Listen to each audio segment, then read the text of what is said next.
state governments, with all the different stakeholders in the central government, in the PSUs, इन सब के साथ detailed consultation होगा और chairman and 2 members का भी शीघ्र अपॉइंटमेंट होगा।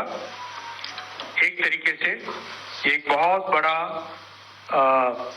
फैसला है जिसमें जो केंद्र के कर्मचारी है, और जैसा आप जानते हैं वन सेंट्रल पे कमीशन कम्स, उसके बाद में करीब करीब हर देश की जितने भी ऑर्गेनाइजेशंस हैं वो सब उसी को फॉलो करें। So this is a major decision I would like to share with you. Thank you very much. Once again, wishing you very happy Sankranti. Thank you, sir. Now, floor is open for the questions. Okay. Please introduce yourself and confine yourself with the cabinet decisions, please. Any discussion on ethanol? Can you introduce yourself?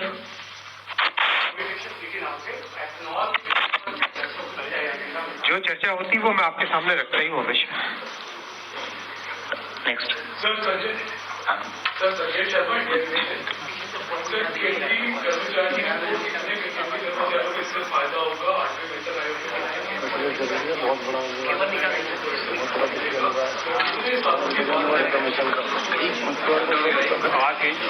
वेतन आयोग आप जानते हैं पिछला वेतन आयोग 2016 में स्थापित हुआ था, 7th पे कमीशन, जिसकी टर्म 2026 तक है।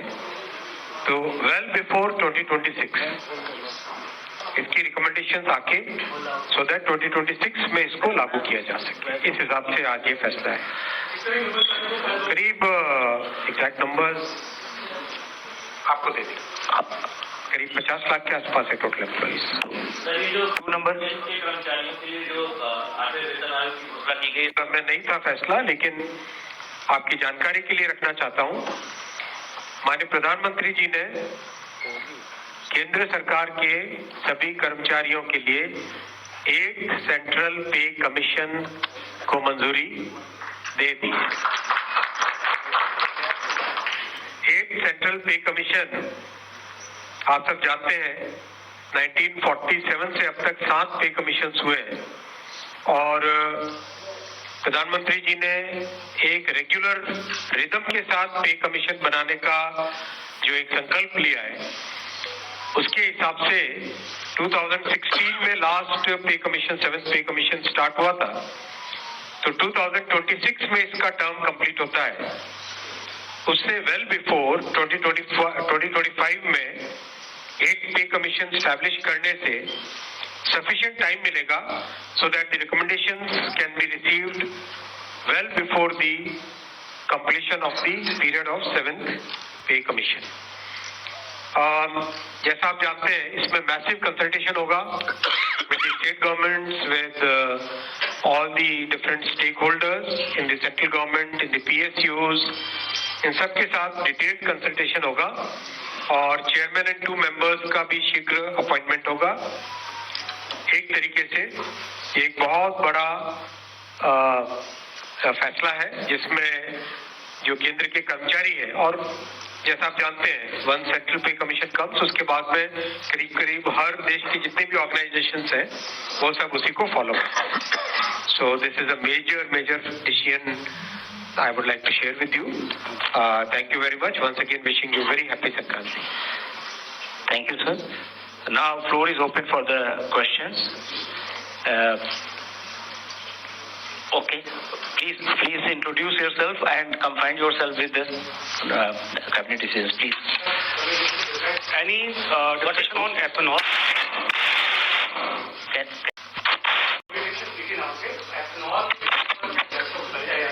जो चर्चा होती है वो मैं आपके सामने रखता ही हूँ हमेशा। नेक्स्ट सर संजय शर्मा कर्मचारियों इससे फायदा होगा। 8वें वेतन आयोग बहुत बड़ा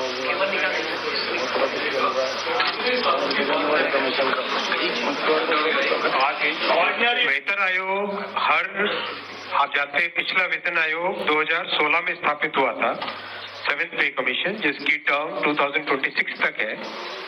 तो वेल बिफोर 2026 इसकी रिकमेंडेशंस आके सो दैट 2026 में इसको लागू किया जा सके, इस हिसाब से आज ये फैसला है।